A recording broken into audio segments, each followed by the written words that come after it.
অভিনেত্রী জাহারা মিতু নাকি আওয়ামী লীগের সাধারণ সম্পাদক এবং সাবেক সড়ক পরিবহন ও সেতুমন্ত্রী ওবায়দুল কাদেরকে ঘুম পাড়িয়ে আসতেন। নায়িকা জাহারা মিতুর স্পর্শ ছাড়া ঘুমাতেন না ওবায়দুল কাদের।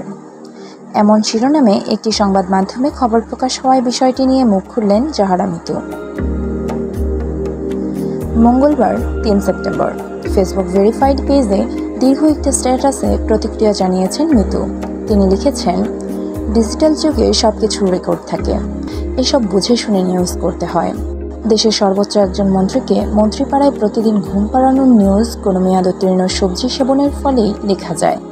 এর থেকে হাস্যকর নিউজ আমি আমার বাপের জন্মে দেখিনি, সত্যিই দেখিনি। এত হেসেছি আমি নিজে, মানুষ আর কতটুকু হাসবে। কোনো সোর্স নেই, আমার বক্তব্য নেই, কোনো প্রমাণ নেই, আর আমার নাম ডিরেক্ট লিখে দিলেন। এছাড়াও জাহারা মিতু লিখেছেন, একজন রাজনৈতিক ব্যক্তির নামে ভিউ হবে বলে ভিউ বাণিজ্যে এতটা নিচে নামলেন। একবার ভাবলেন না মেয়েটা আসলেই কোনোদিন ওই ভাইয়ের সঙ্গে একা দেখা করেছেন কিনা?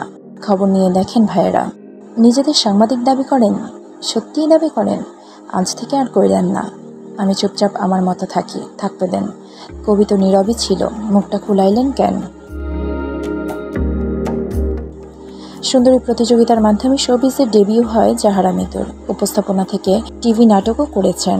কয়েকটি সিনেমায় অভিনয় করলেও আলোচনায় উঠে আসেন শাকিব খানের সঙ্গে আগুন ও কলকাতার নায়ক দেবের সঙ্গে কমান্ডোতে স্ক্রিন শেয়ার করে। তামান্না মিষ্টি, ট্রু বাংলাদেশ।